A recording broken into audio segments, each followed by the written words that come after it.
Hey guys, I'm Anna, and today I'm going to show you how to fix major app not working. So first of all, you need to open up App Store on your device, and then tap on this search icon in the bottom right corner. Then search for the app, and if you see this update button right next to the app name, simply tap on it to make sure you're running the latest version of the app. But if you still encounter this issue, then you need to clear App Cache. Go to your device settings and then scroll all the way down to General and tap on it. Then tap on iPhone Storage. From here, search for the app and then tap on it. Once you're on this screen, you need to tap on Offload App. Tap again to confirm.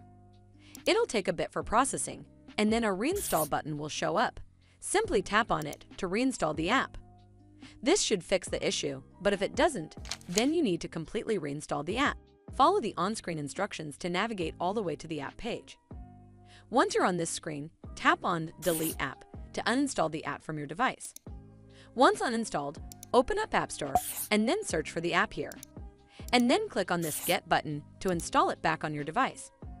Hopefully this will fix the issue, and if it did, then make sure you give this video a super thanks by clicking on this heart icon to help support the channel.